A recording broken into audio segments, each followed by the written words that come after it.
तो आ गए आप, तो चलो खुल के बात ही कर लेते हैं। अगर आप सोलो ट्रैवल करते हो और नॉर्मल प्लेसेस पे कैंपिंग करते हो तो ये गाड़ी आपके लिए बिल्कुल भी नहीं है। और अगर आप फैमिली के साथ कैंपिंग करते हो नॉर्मल प्लेस पर तो ये गाड़ी आपके लिए भी नहीं है। अगर आप एडवेंचरस से भरा हुआ ट्रैवल करते हो अकेले तो ये गाड़ी आपके लिए है। और अगर आपकी फैमिली भी एडवेंचरस से भरा हुआ टूर करना चाहती है, ट्रैवल करना चाहती है, कैंपिंग करना चाहती है तो ये गाड़ी आप लोगों के लिए है। नमस्ते, मेरा नाम है सैम और मैं इस गाड़ी का एक्सपीरियंस आप लोगों के साथ शेयर करने वाला हूँ। 10,000 किलोमीटर मैंने चला दिया है और लगभग 8 महीने हो गए इसको खरीदे हुए। तो जो भी इसके पॉजिटिव और नेगेटिव पॉइंट्स हैं आज मैं आप लोगों के साथ शेयर करने वाला हूँ कि क्या ये गाड़ी एक ओवरलैंडिंग कैंपिंग के लिए लेना वर्थ इट है या फिर आपके पैसे डूब गए।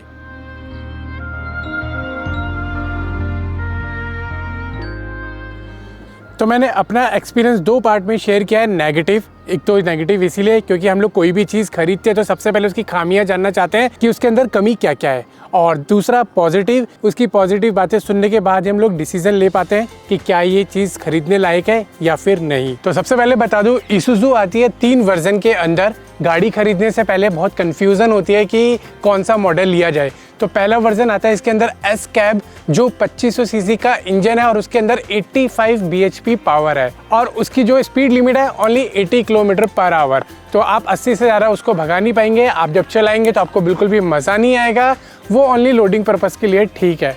फिर सेकेंड वर्जन आता है हाईलैंडर जो मैंने लिया है 4x2। हाईलैंडर आपका 1900 सीसी का इंजन है और 165 bhp पावर प्रोड्यूस करता है। और तीसरा वर्जन इसमें आता है वी क्रॉस 4x4 जिसका इंजन और पावर सेम हाईलैंडर के बराबर है, लेकिन उसमें थोड़े से चेंजेस है। एक तो कॉस्मेटिक हेडलाइट वगैरह, टेल लाइट वगैरह थोड़े से चेंजेस कर दिए गए हैं। सबसे बड़ा मेजर चेंज 4x4, बाकी इंजन और bhp पावर सेम है। बाकी आपको मैं तीनों वर्जन का रेट बता देता हूँ। एस कैप पड़ती है 14 लाख रुपए की ऑन रोड, हाईलैंडर पड़ती है 2250 की ऑन रोड और वी क्रॉस पड़ती है आपकी 29 लाख से 34 लाख रुपए के बीच में ऑन रोड। 34 लाख रुपए में डिफरेंशियल लॉक आता है जिसमें कंपनी स्पेशल लगवा के मंगवाती है और 29 लाख में विदाउट डिफरेंशियल लॉक आता है 4x4 के अंदर। तो आपको अब ये डिसाइड करना है कि आपको 4x4 लेनी है 4x2। होप करता हूँ आपको मॉडल्स के अंदर क्या कंफ्यूजन खत्म हो गया होगा। और एक सजेशन देना चाहूंगा, अगर ईसुज़ू प्लान करें बाय करने के लिए ओवरलैंडिंग से रिलेटेड तो एस कैप मत लेना, पछताओगे बाद में। आप हाईलैंडर ले सकते हो मेरी तरह, क्योंकि इसके अंदर पावरफुल है, आपको कहीं भी किसी भी सिचुएशन में किसी भी लोकेशन पे आराम से ले जाएगी, आपको कहीं भी अंडर पावर वाली फीलिंग नहीं आएगी। तो आज मैं आपके साथ शेयर करूंगा अपना 10,000 किलोमीटर का एक्सपीरियंस। 8 महीने हो गए लिए हुए, तो क्या मेरा डिसीजन सही रहा है इसको लेने का, हाईलैंडर 4x2। तो पूरी खुल के आज आपको इस व्लॉग के अंदर बताने वाला हूँ। कुछ भी बनावटी नहीं है, कोई पेड प्रमोशन नहीं है, अपने पैसों से मेहनत से खरीदी है, तो आपको जेन्युइन ही रिव्यू दूंगा। कमी है वो भी बताऊंगा, अच्छा ही है वो भी बताऊंगा। तो शुरुआत करते हैं नेगेटिव पॉइंट से, क्योंकि ज्यादातर लोग नेगेटिव पॉइंट्स ही जानना चाहते हैं कि भैया क्या क्या कमियां हैं, फटाफट बता दो ताकि हम आपको भी कमेंट कर सके और बाकी लोगों को भी मना कर सके। तो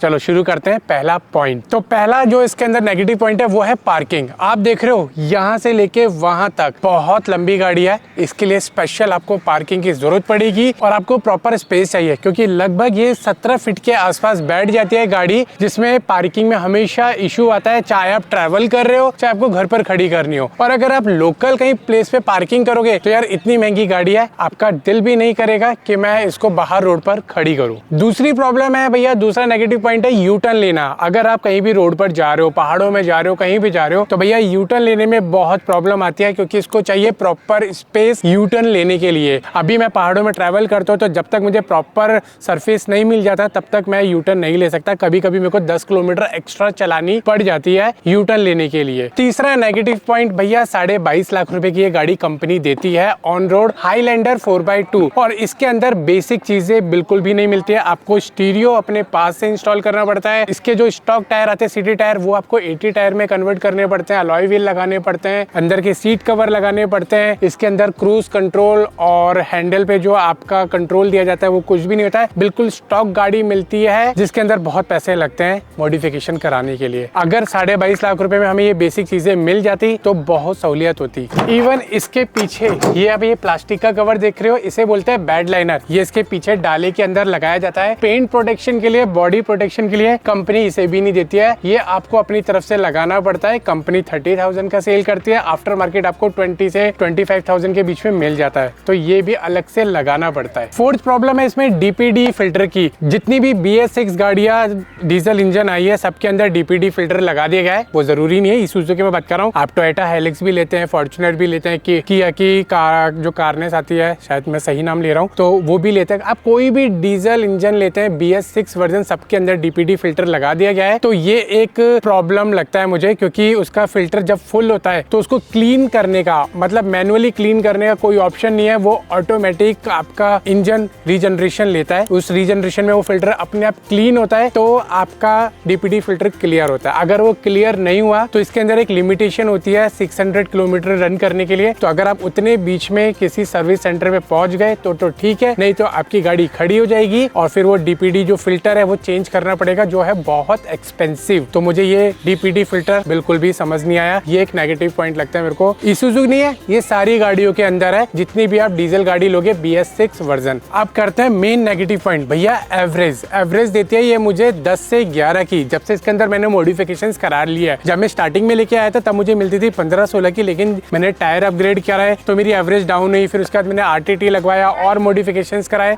तो एवरेज अब मिलती है मुझे 10 से 11 की। सिटी में चलाने के लिए कोई इशू नहीं है, हम लोग रिफिल करा सकते हैं, लेकिन जब माउंटेन्स में जाते हैं जहाँ पे पेट्रोल पंप नहीं होते हैं तो भैया वहाँ दिक्कत आती है। 10 किलोमीटर पर लीटर चलेगी तो सोचो आपको कितना फ्यूल कैरी करना पड़ेगा अगर आप किसी ऑफ बीट लोकेशन पे जाते हो। अगर मेरे को लद्दाख का सर्किट करना है, मोरे प्लेन से लेके पूरा उमलिंगला होते हुए ले जाना है, पेंगोंग लेक भी जाना है, तो मेरे को बहुत सारा डीजल कैरी करना पड़ेगा। तो एक ये एवरेज का मेरे को थोड़ा सा इशू लगता है। आफ्टर मॉडिफिकेशन की बहुत कम है, थोड़ी ज्यादा होनी चाहिए थी। और इसका टैंक की कैपेसिटी 55 लीटर है। टैंक बड़ा होता है तो भी ठीक था, लेकिन एवरेज कहीं ना कहीं इशू देता है आपको। और एवरेज मेंटेन करने के लिए ऐसा तो है नहीं कि आप मॉडिफिकेशन नहीं करोगे, आपको मॉडिफिकेशन तो करानी पड़ेगी। अगर आपको ट्रैवल करना है, कैंपिंग करनी है, ओवरलैंडिंग करनी है, तो यहाँ कॉम्प्रोमाइज करना पड़ता है मेरे को इस गाड़ी के अंदर।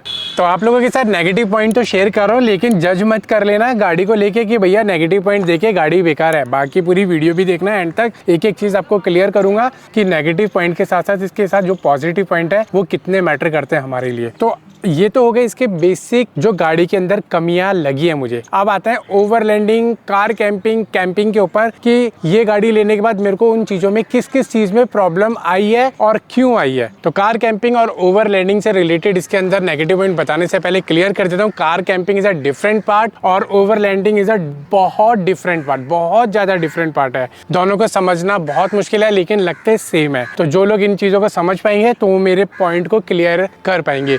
तो सबसे पहला आता है मॉडिफिकेशंस। भैया इस गाड़ी को लेने के बाद मुझे बहुत सारा मॉडिफिकेशन कराना पड़ा है ओवरलैंडिंग करने के लिए, बहुत ज्यादा पैसा इन्वेस्ट हो रहा है। सबसे पहले बात करूँ तो आपको गाड़ी लेते ही आपको टायर चेंज कराने पड़ते हैं, क्योंकि आपको सिटी टायर मिलते हैं और इस गाड़ी को लेकर आप माउंटेन्स में जाते हो, ऑफ बीट लोकेशंस पे लेके जाते हो तो आपको टायर चेंज कराने पड़ते हैं। टायर के साथ साथ आपको अलॉय व्हील, आपको रिम भी चेंज करना पड़ता है, अलॉय व्हील में डालना पड़ता है। तो लगभग उसमें काफी खर्चा आता है, 1.5 लाख रुपए के आसपास आपका पैसा लग जाता है सिर्फ टायर चेंज करने का। फिर उसके बाद इसमें दूसरा खर्चा आता है कि आपको पीछे ये वाला जो सिस्टम है ये ओपन डाला मिलता है, इसको कवर कराने के लिए आपको लगाना पड़ता है रैक लगाने के बाद इसमें आपको कंपलसरी लगाना पड़ता है roof top tent. Roof top tent में आपको वैरायटी मिल जाती है, आप सॉफ्ट शेल भी खरीद सकते हैं, हार्ड शेल भी खरीद सकते हैं अपने बजट के अकॉर्डिंग, लेकिन मैं रिकमेंड करूंगा आपको हार्ड शेल खरीदो, क्योंकि जब इतनी अच्छी गाड़ी ले रहे हो तो हार्ड शेल बनता है, नहीं तो फिर बाकी जो RTT है वो आपकी लुक्स खराब करते हैं और फिर मेहनत भी बहुत ज्यादा बढ़ जाती है। लेकिन उसमें हमें ऑप्शन मिल जाता है कि हम सस्ता भी लगा सकते हैं, महंगा भी लगा सकते हैं, लेकिन ये कंपलसरी है खर्चा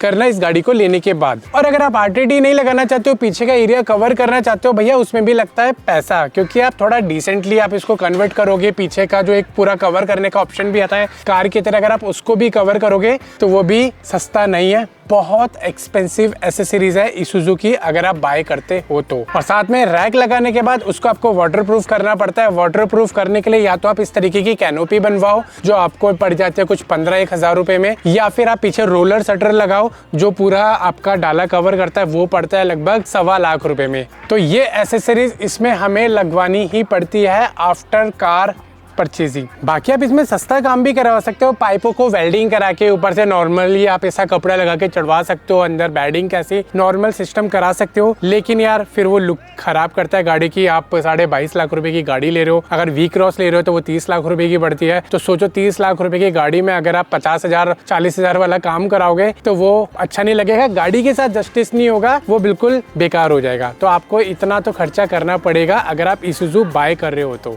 अब बात करते हैं सबसे बड़े पॉइंट की कि भैया इतना पैसा लगाने के बाद, इतनी मॉडिफिकेशंस करने के बाद आपका ये सारा सेटअप रहता है ओपन, आपको कुछ भी प्राइवेसी नहीं है कि आप इसके अंदर छुपक के, जैसे कार कैंपिंग करते हैं ना, आप गाड़ी के अंदर घुस जाते हो और चारों तरफ से बंद हो जाता है, लेकिन इसके अंदर वो आपको प्राइवेसी नहीं मिलेगी। आपका आरटीटी रहेगा ओनली, बाकी आपको बाहर ही बैठना पड़ेगा, सारी एक्टिविटी आपको बाहर ही बैठ के करनी पड़ेगी, खाना भी आपको बाहर ही बनाना पड़ेगा जैसे मैं करता हूँ। इसमें बिल्कुल भी प्राइवेसी नहीं है इतनी मॉडिफिकेशंस के बाद। लेकिन अब यहाँ पे क्लियर करना चाहूंगा, कार कैंपिंग और ओवरलैंडिंग दोनों डिफरेंट पार्ट है। जो लोग करते हैं वो मेरी बात को समझ गए होंगे, और जो नहीं समझे हैं लास्ट में अच्छे से समझाऊंगा कि कार कैंपिंग और ओवरलैंडिंग में क्या फर्क आता है। तो मैंने 9 पॉइंट्स आपके साथ शेयर किए जो नेगेटिव है, लेकिन लास्ट जो 10वां पॉइंट है वो आपके साथ शेयर करता हूँ। भैया आते हैं सेफ्टी पॉइंट कि क्या हम लोग कैंपिंग करते टाइम इस सेटअप के अंदर सेफ है? बिल्कुल भी नहीं, आप बिल्कुल भी सेफ नहीं हो। आपको अपने साथ में सेफ्टी प्रोडक्ट रखने पड़ेंगे। अगर आप ये वाली गाड़ी यूज़ कर रहे हो, आप ये वाला कैंपिंग सेटअप यूज़ कर रहे हो,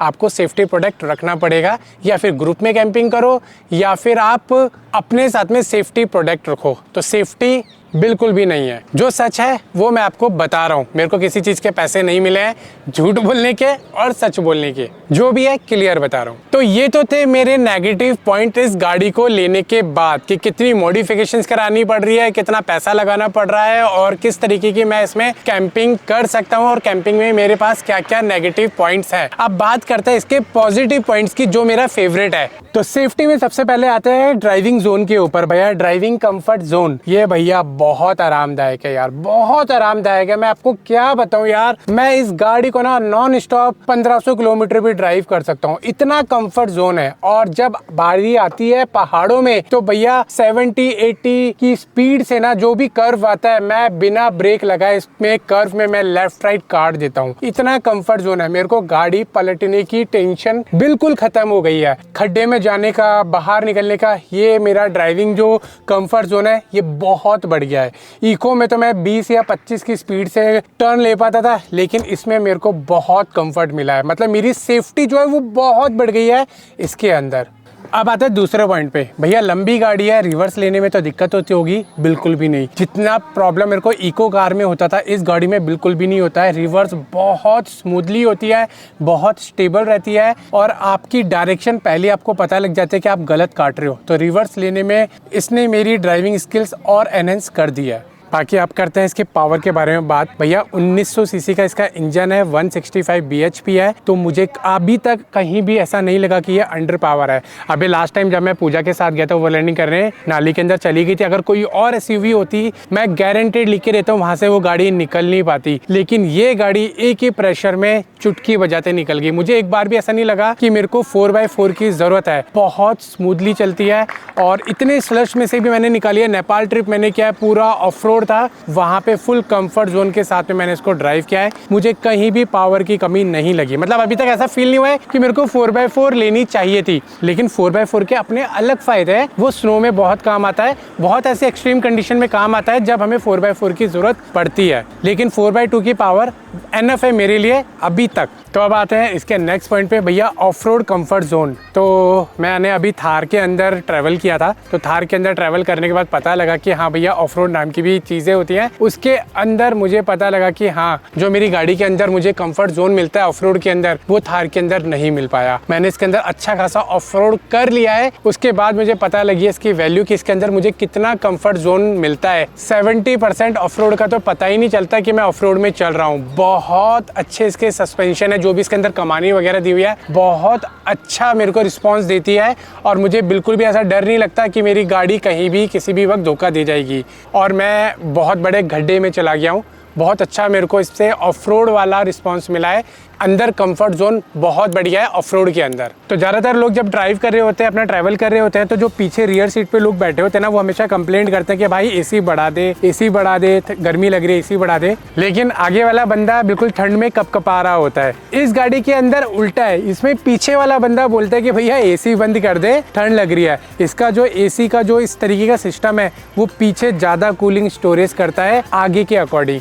आगे जो इसका शीशे का एरिया है जो बहुत बड़ा है, तो इसलिए आगे उतनी ठंडक जनरेट नहीं होती है जितनी इसकी पीछे पूरा चिल्ड हो जाता है। एसी के मामले में भी फुल नंबर 1 है। बाकी इसके अंदर चार्जिंग पॉइंट्स की फैसिलिटीज़ अच्छी खासी दे रखी है। मेरा फ्रिज इस गाड़ी से चल जाता है जब भी मैं ड्राइविंग कर रहा होता हूँ, तो चार्जिंग की फैसिलिटीज़ भी अच्छी दे रखी है इसके अंदर, जो एक पॉजिटिव पार्ट है, और बहुत सारे पॉइंट भी दे रखे हैं। तो बात करते हैं सेफ्टी पॉइंट की। लास्ट पॉइंट जो पॉजिटिव लगता है, इसके अंदर मेरा सेफ्टी बहुत बढ़िया है। ड्राइविंग के टाइम पे, एक्सीडेंट के टाइम पे, कुछ भी हो, मैं बहुत ज़्यादा सेफ़ हूँ इस गाड़ी के अंदर जब भी मैं ट्रैवल करता हूँ। इको के अंदर मैं बिल्कुल भी सेफ़ नहीं था, बहुत डर लगता था। ऐसी लोकेशंस पे जब मैं जाता था बहुत डर लगता था। अब तो मैं उससे ज़्यादा और एक्सट्रीम लेवल के रोड पे मैं चढ़ा देता हूँ जहाँ मेरे को बिल्कुल भी टेंशन नहीं होती है। मुझे पता है मैं बिल्कुल सेफ़ गाड़ी के अंदर हूँ, मुझे कुछ नहीं होने वाला। और ये मेरे को ड्राइव करते हुए ये गाड़ी खुद फील कराती है। ऐसा नहीं कि मुझे अपने आप ही पॉजिटिव रिस्पॉन्स मिल रहा है, जब मैं इसे ड्राइव करता हूँ ना तब मुझे खुद पॉजिटिव वाइब्स मिलती हैं। फुल सेफ्टी है, सेफ्टी के मामले में 100% मार्क। तो ये तो थे कार से रिलेटेड पॉजिटिव पॉइंट्स, लेकिन अब मैं कार कैंपिंग से रिलेटेड पॉजिटिव पॉइंट भी शेयर कर देता हूँ आपके साथ में, जैसे नेगेटिव पॉइंट शेयर किए। तो पहला पॉजिटिव पॉइंट, ये कार आपको उस लोकेशन पर लेके जाएगी जहाँ पे आपकी नॉर्मल एसयूवी, नॉर्मल कार आपको नहीं ले जा सकती। इवन 4x4 व्हीकल जहाँ तक पहुँच जाता है उसके 70% तक ये गाड़ी आपको वहाँ ले जाएगी और आपको वहाँ ले जाके आपको कार कैंपिंग और ओवरलैंडिंग कराएगी। अब बात है सेकंड पॉइंट की। सेकंड पॉजिटिव पॉइंट ये है कि ये कार ओनली बनी है ओवरलैंडिंग से रिलेटेड, कार कैंपिंग के लिए नहीं बनी है। कार कैंपिंग में पता है क्या होता है, हम लोग एक छोटा सा सेटअप अंदर सोने का भी बना लेते हैं जिसमें हम ठुस के भर जाते हैं और रात गुजार लेते हैं। लेकिन ये गाड़ी सिर्फ ओवरलैंडिंग के पर्पज़ की है, क्योंकि सबसे बड़ा प्रॉब्लम जो है वो पार्किंग का है। भैया पार्किंग आपकी हर जगह नहीं मिलती है। आप कहीं भी रोड साइड में इसको खड़ा करके रूफटॉप टेंट खोल के नहीं सो सकते, क्योंकि हम लोग ये गाड़ी तभी लेते हैं जब हमें थोड़ा एक्सट्रीम प्लेस पर जाना होता है। नॉर्मल प्लेस पर जाना है तो हम इतना पैसा इन्वेस्ट करेंगे नहीं, अपन छोटी गाड़ी लेके उसमें काम चला लेंगे। लेकिन अगर आपको एक्सट्रीम प्लेस पर जाना है तो आपको इसी की ही ज़रूरत पड़ेगी, यही वहाँ पे सर्वाइव कर पाएगी। अब आते हैं अगले पॉइंट पे। देखो भैया कैंपिंग तो हम लोग नॉर्मल ग्राउंड टेंट में भी कर लेते हैं, लेकिन एक होता है ना ड्रीम सेटअप जो होता है कि हम अभी एक ऐसी कोई गाड़ी बनाए जिसको हम लोग ऐसी लोकेशन पे लेके जाएं जहाँ कोई ना हो, अपने पास सारी फैसिलिटीज हो, हम वहाँ पे उसे खड़ी करें। तो भैया ये गाड़ी आपको देती है ड्रीम सेटअप जो आपका कैंपिंग के लिए, ओवरलैंडिंग के लिए बना होता है। तो वो वाला ड्रीम मेरा इसके अंदर कंप्लीट हो गया है, क्योंकि इसने मेरे को वो वाला ड्रीम सेटअप दे दिया और उस लोकेशन पे पहुंचा के कैंपिंग करा दी है जहाँ मेरा मन करता था। और अभी आने वाले टाइम में मैं वहां जाके कैंपिंग करूंगा भी। इसमें हमारा सेटअप सारा तो ओपन रहता है, लेकिन वो पूरा कंफर्ट जोन वाला होता है। आपको फुल कंफर्ट मिलता है, चाहे वो आपकी शेड हो, चाहे आपका रूफटॉप टेंट हो, चाहे आपका किचन सेटअप हो, आपको देता है पूरा कंफर्ट जोन। और ट्रैवलिंग के टाइम पर भी, क्योंकि इसके अंदर मामला फैलता नहीं है। आपका लगेज का एरिया अलग होता है, किचन का एरिया अलग होता है, सिटिंग का और ट्रैवलिंग करने का एरिया अलग होता है, और सोने का एरिया अलग होता है। तो ये सारे पार्ट अलग अलग हो जाते हैं। तो उस वजह से मुझे कहीं भी प्रॉब्लम नहीं होती है, कहीं भी इरिटेशन नहीं होती है, क्योंकि मेरा सिर्फ वही पार्ट ओपन होता है जो मुझे यूज़ करना होता है, अदरवाइज सिर्फ वो बंद रहता है। जब मैं इको में ट्रैवल करता था तब बहुत दिक्कत आती थी इस चीज़ को लेके। अब आते हैं लगेज के ऊपर। देखो ओवरलैंडिंग करते तो हमें चाहिए होते हैं अलग अलग तरीके के इक्विपमेंट कि हम लोग हाइकिंग भी कर सके, ट्रैकिंग भी कर सके, इवन अपनी साइकिल भी कैरी कर सके, और भी बहुत सारे ऐसे इक्विपमेंट्स होते हैं जो हमें चाहिए होते हैं ओवरलैंडिंग के अंदर। तो वो सब मैं इसके अंदर अब कैरी कर पाता हूँ। अपनी इलेक्ट्रिक साइकिल कैरी कर लेता हूँ जैसे आपने देखा होगा, और इसके अंदर अलग अलग तरीके के कैंप सेटअप भी कैरी कर लेता हूँ मैं, कि मुझे कहीं ग्राउंड कैंपिंग करनी है, कहीं मेरे को ट्रैक करके कैंपिंग करनी है, कहीं मेरे को बड़ा स्पेस की वाली कैंपिंग करनी है, तो वो सब मैं इसके अंदर कैंपिंग कर लेता हूँ। वो सारे गियर्स इसके अंदर इजीली कैरी हो जाते हैं और लगेज लोड करने की टेंशन नहीं आती। मेरा कैबिन खाली रहता है। अगर मैं ग्रुप के अकॉर्डिंग ट्रैवल करूं, मैं एज अ यूट्यूबर ट्रैवल करता हूं, तो मुझे बहुत सारी चीज़ें ऐसी कैरी करनी पड़ती है जो नॉर्मल ट्रैवलर को कैरी नहीं करनी पड़ेंगी। तो लगेज का इशू और जो मेरे ओवरलैंडिंग से रिलेटेड गियर्स है उनको कैरी करने में बिल्कुल प्रॉब्लम नहीं आती है। बाकी अगर नॉर्मल गाड़ी होती तो वो चीज़ तो पॉसिबल ही नहीं थी कैरी करना। मेरा वॉशरूम का भी प्रॉब्लम इसमें ख़त्म हो गया है। इसके अंदर मैं अपनी केमिकल वाली सीट कैरी कर लेता हूँ, जिससे मेरे को सुबह उठने में, फ्रेश होने में कोई दिक्कत नहीं आती है, बिल्कुल घर वाला फील होता है।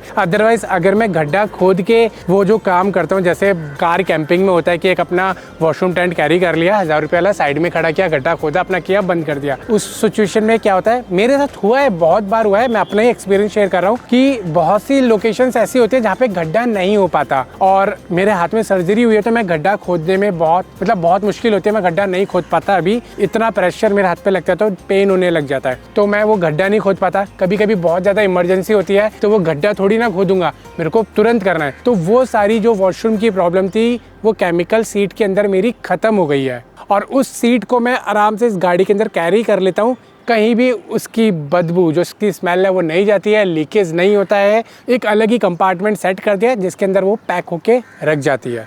ऑल ओवर बताऊं कि ये गाड़ी ओवरलैंडिंग के लिए कैसी है भैया, 70% मैं इसको मार्क्स दूंगा कि 70% के हिसाब से ये गाड़ी एकदम बढ़िया है ओवरलैंडिंग के लिए। 30% क्यों काट रहा हूँ, अगर इसके अंदर 4x4 होता तो ये गाड़ी 100% सही होती ओवरलैंडिंग सेटअप के लिए, कि मैं कहीं भी किसी भी जगह बिना किसी टेंशन के घुस जाता, अपना टेंट खोलता, अपना बारबेक्यू खोलता, अपना किचन सेटअप खोलता, अपनी ऑनिंग खोलता, आराम से बैठ के मैं चिल करता नेचर के बीच में। बस एक 4x4 ना होने की वजह से 70% मार्क्स दूंगा। अब मैंने 4x4 क्यों नहीं लिया है, ये कमिंग डेज में आपके साथ शेयर करूंगा कि मैंने 4x4 ये गाड़ी क्यों नहीं ली, मैं दूसरी गाड़ी क्यों प्लान कर रहा हूँ 4x4। तो अब काफ़ी सारे लोग सोच रहे हैं सैम भाई बड़ा पैसा है आपके पास, अब तो हर एक चीज़ में इन्वेस्ट कर रहे हो, इतने महंगे इक्विपमेंट्स खरीद रहे हो। देखो यार, बात महंगे इक्विपमेंट्स खरीदने की नहीं है। एक टाइम ऐसा था जब मेरे पास बिल्कुल भी पैसे नहीं थे, और आज एक टाइम ऐसा है कि जिस टाइम पे ठीक मतलब अपना घर चल रहा है, इतने पैसे हैं, और मैं कल के लिए इतना भी प्रिपेयर हूँ कि कल को अगर ये गाड़ी मेरे पास नहीं रह पाई, किसी वजह से मैं नहीं कमा पाया, उतना नहीं अफोर्ड कर पाया, तो मैं डिसअपॉइंटेड होने वाला नहीं हूँ, क्योंकि मुझे पता है कि मैं साइकिल से भी ट्रैवल कर सकता हूँ, साइकिल से भी ट्रैवल करके ओवरलैंडिंग कर सकता हूँ, एक्सट्रीम लेवल में जाके पैदल भी कर सकता हूँ, बस से भी कर सकता हूँ, कैसे हर तरीके से कर सकता हूँ। तो मुझे इतनी लग्जरियस की ज़रूरत नहीं है, लेकिन अभी मेरे पास है तो मैं वो ड्रीम जी लूँ। क्या पता यार ये कल होना हो, क्या पता कल मैं रहूँ ना रहूँ, जिस हिसाब की हेल्थ कंडीशन चलती है तो कभी भी कुछ भी हो सकता है। तो अभी मेरे पास ऑप्शन है तो मैं उसे यूटिलाइज कर रहा हूँ। मेरे पास ऑप्शन नहीं था पहले, आज से 2 साल पहले मैं ये गाड़ी लेने के लिए अफोर्डेबल भी नहीं था कि मैं गाड़ी कभी सोच भी पाता मेरे ड्रीम के अंदर। तो इको के अंदर ट्रैवल कर रहा था, बाइक से पहले शुरुआत की थी, उससे पहले मैं साइकिल से भी करा है, स्कूटी से भी किया है बीच में मैंने। तो मैं सिर्फ ट्रैवल और अपना जो नेचर के बीच में जाके एंजॉय करना है वो मैं करना चाहता हूँ। मुझे नहीं फ़र्क पड़ता कि मेरे पास 4x4 हो, 4x2 हो, या फिर मेरे पास साइकिल हो, कुछ भी हो। अगर मुझे कैंपिंग करनी है तो मैं पैदल जाके भी कैंपिंग कर लूँगा। अपना वो जो टाइम स्पेंड करना है मैं वो अपना टाइम स्पेंड करके आऊँगा, और वही एक्सपीरियंस आप लोगों के साथ शेयर करूँगा। अभी जब मुझे मिला है तो मैं ये वाला एक्सपीरियंस आप लोगों के साथ शेयर कर रहा हूँ। शायद आप इस बात को पता नहीं समझ पाएंगे या नहीं, लेकिन हर टाइम के अकॉर्डिंग जो भी चीज़ें आ रही है वो सारी चीज़ें मैं आप लोगों के साथ शेयर कर रहा हूँ। तो मैं अब आपके साथ शेयर कर देता हूँ कि भैया कार कैंपिंग और ओवरलैंडिंग में क्या फ़र्क है। देखो, कार कैंपिंग में ये फ़र्क है कि हम लोग कार कैंपिंग किसी भी गाड़ी में कर सकते हैं। हम लोग एक छोटी गाड़ी में भी कर सकते हैं, नैनो में भी कार कैंपिंग कर सकते हैं, और हम लोग एक बहुत बड़ी SUV इसके अंदर भी कार कैंपिंग कर सकते हैं। ओवरलैंडिंग क्या मतलब ये है कि भैया ओवरलैंडिंग के लिए आपको प्रॉपर ओवरलैंडिंग वाला व्हीकल चाहिए जो आपको ऐसे ऑफ बीट प्लेस पे ले जा सके जहाँ पे नॉर्मल गाड़ियाँ नहीं जा पाती हैं। रोड की कंडीशन इतनी ख़राब होती है, पावर उतनी जनरेट नहीं हो पाती उसके अंदर, और ओवरलैंडिंग से रिलेटेड जो आपके इक्विपमेंट्स होते हैं वो आप अपनी कार के अंदर कैरी नहीं कर पाते हो। तो वो होती है आपकी ओवरलैंडिंग। बहुत अगर मेरी बात समझ गए होगे तो मैं जब इको से कर रहा था तो इको से मैं कार कैंपिंग ही कर पा रहा था, लेकिन इसके अंदर मैं ओवरलैंडिंग कर लेता हूँ। जैसे अभी मैं चंपावत में सर्किट हाउस गया था तो वहाँ पे वो रोड इतना ख़राब था कि बोलेरो 4x4 भी नहीं निकल पाई, वहाँ से अपनी इसूजू चुटकी बजाते ही 4x2 निकल गई। अगर ये नहीं होती तो मैं इको लेके नहीं जा पाता, उस प्लेस पे कैंपिंग नहीं कर पाता। और कार कैंपिंग आपका आप कहीं भी ढाबे पे लगा लेते हो, आप कहीं भी होटल की पार्किंग में लगा लेते हो, आप रोड के ऊपर भी लगा लेते हो। उसे कारावैन और कार कैंपिंग आप उसे कह सकते हो कि आप कहीं भी रोड पर कहीं भी आप रुक के आप काम कर सकते हो। लेकिन ओवरलैंडिंग के लिए स्पेशली आपके पास ऐसा व्हीकल होना चाहिए, आपके पास RTT, ऑनिंग, ये सारे इक्विपमेंट्स होने चाहिए तब आप ओवरलैंडिंग कर पाते हो नेचर के बीच में, जहाँ पर आसपास कोई भी ना हो। ज़रूरी नहीं है कि आप ये चीज़ें ओवरलैंडिंग वाली चीज़ें खरीदो, आप खुद भी बना सकते हो, ऑनिंग खुद बना सकते हो। मैंने भी बनाई है, आप लोगों के साथ शेयर किया है। आप ऑनिंग भी बना सकते हो, रूफटॉप टेंट भी आप खुद बना सकते हो, लेकिन वो चीज़ें बनाने में लगती है मेहनत। तो ज़रूरी ना आप इन्हें खरीद के ही ओवरलैंडर बनोगे, आप खुद भी मैन्युफैक्चर करके आप वो चीज़ें बना के, कम बजट वाली चीज़ें बना के आप ऐसे प्लेस पे जाओ जहाँ पे दूर कोई भी ना हो और फुल नेचर हो। नेचर के बीच में आप रात गुजारो, 2-3 दिन वहीं रुको, एक्सपीरियंस करो और फिर वहाँ से आप निकलो आगे की तरफ। वो एक्चुअल में ओवरलैंडिंग कराती है, जो मैं आजकल करने की कोशिश कर रहा हूँ, जो मैं ज़िंदगी भर करता रहूँगा। चाहे मैं यूट्यूब पे रहूँ, चाहे मैं ये चैनल बंद कर दूं, लेकिन मैं ज़िंदगी भर जो मेरा ड्रीम है मैं उसको जीता रहूँगा, चाहे मैं 10 रुपये में जीऊँ, चाहे मैं 10 लाख रुपए में जीऊँ। तो उम्मीद करता हूँ आज का ज्ञान आपको पसंद आया होगा। तो इसी बात पे वीडियो को लाइक कर देना, चैनल को सब्सक्राइब कर देना, इंस्टाग्राम का लिंक डिस्क्रिप्शन में जाके फॉलो कर लो। मिलते हैं अगली वीडियो में। Till then good bye.